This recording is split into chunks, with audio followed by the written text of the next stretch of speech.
Hi, welcome to TS news.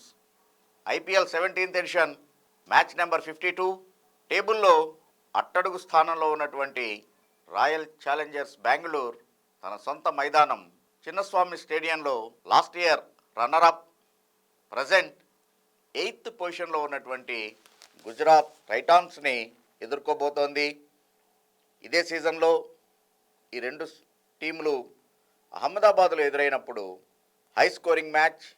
మొట్టమొదట batting చేసినటువంటి Gujarat 200 runs సాధిస్తే విల్ జాక్స్ 41 బాల్ 100 నాట్అవుట్ నాక్, అతనికి తోడుగా 70 నాట్అవుట్ 43 బాల్స్లో విరాట్ కోహ్లీ ఇద్దరూ కలిసి 9 వికెట్ల విజయాన్ని అందించారు బెంగళూరుకి. ఇప్పుడు మళ్ళా తిరిగి రేపు తలపడబోతూ ఉన్నాయి రెండు టీములు. ఫస్ట్ ఎడిషన్లోనే ఛాంపియన్గా నిలబడినటువంటి గుజరాత్ సెకండ్ ఎడిషన్లో కూడా ఫైనల్స్ దాకా వెళ్ళింది, చెన్నై చేతిలో ఓడిపోయింది.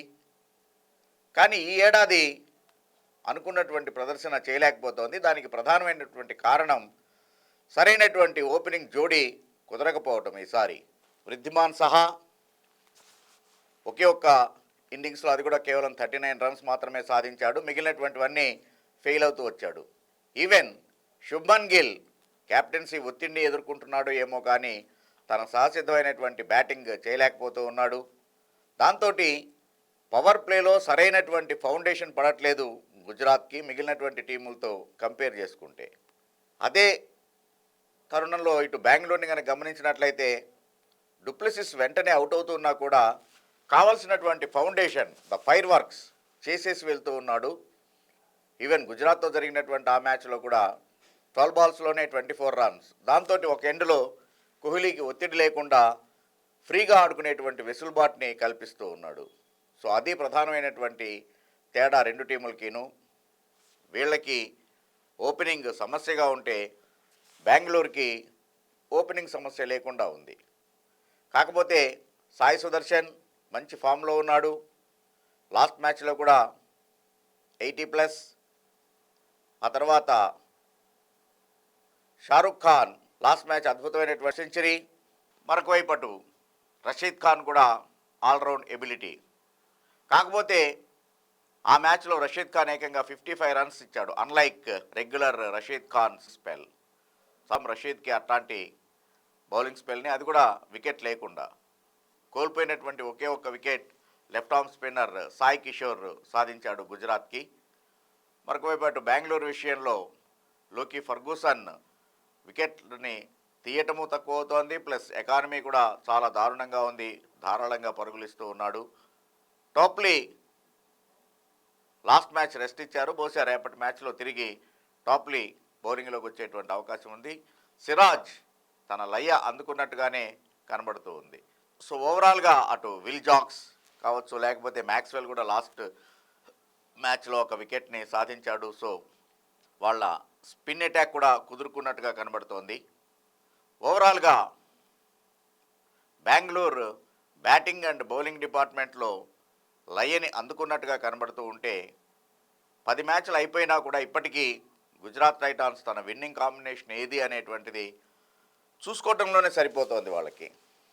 సో రేపు ఖచ్చితంగా గెలవాల్సినటువంటి మ్యాచ్ రెండు టీములకి కూడా. పర్టికులర్గా గుజరాత్ టైటాన్స్కి అయితే 8th పొజిషన్లో ఉంది కాబట్టి కనీసం వాళ్ళ అవకాశాలు బెంగళూరుతో పోల్చుకున్నప్పుడు చాలా ఎక్కువగానే ఉన్నాయి. కాబట్టి రేపు విజయాన్ని సాధించి పవర్ ప్లే సమస్యల్ని అధిగమించి మిగిలినటువంటి మ్యాచ్లకి సిద్ధం కావాలి అని ఆలోచిస్తూ ఉంటుంది. అలాగనే ప్లే ఆఫ్ అవకాశాలని మెరుగుపరుచుకోవాల్సినటువంటి అవసరం ఉంది. ఇదంతా జరగాలి అంటే బహుశా రేపు వృద్ధిమాన్ సహాకి విశ్రాంతినిచ్చి మన వైజాగ్ కుర్రాడు తెలుగోడు శ్రీకర్ భరత్ని కనుక తీసుకునేట్లయితే, శ్రీకర్ భరత్ కూడా వికెట్ కీపర్ బ్యాట్స్మెన్, కొంచెం బాగుంటుందేమో.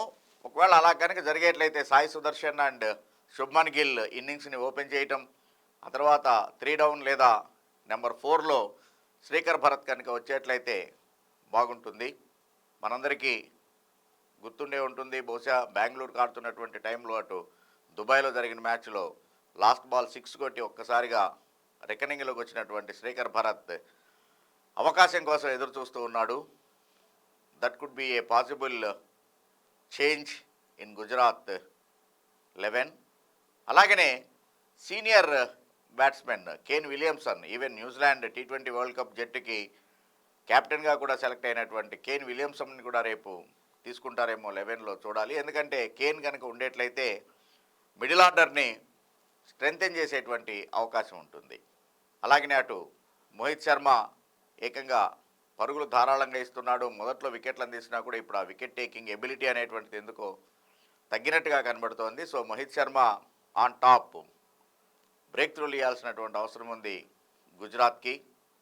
అలాగనే సిరాజ్, ఎక్కువగా సిరాజ్ మీద ఆధారపడుతూ ఉంటారు. సిరాజ్ వరల్డ్ కప్ 15 స్క్వాడ్లోకి ఎన్నికయ్యాడు కాబట్టి ఆ ఉత్సాహంతో రేపు మోరార్లెస్ తన హోమ్ గ్రౌండ్ బెంగళూరు, హైదరాబాద్ వాడైనా కూడా ఆర్సీబీకి ఆడుతున్నాడు కాబట్టి తన హోమ్ గ్రౌండ్లో పవర్ ప్లేలోని వికెట్లని తీసి బెంగళూరుకి మంచి బాటలు వేస్తాడేమో చూడాలి. ఎందుకంటే బెంగళూరు కూడా ఇప్పటికీ అవకాశాలు ఉన్నాయి, పూర్తిగా కొట్టిపారేసేటువంటి పరిస్థితి లేదు.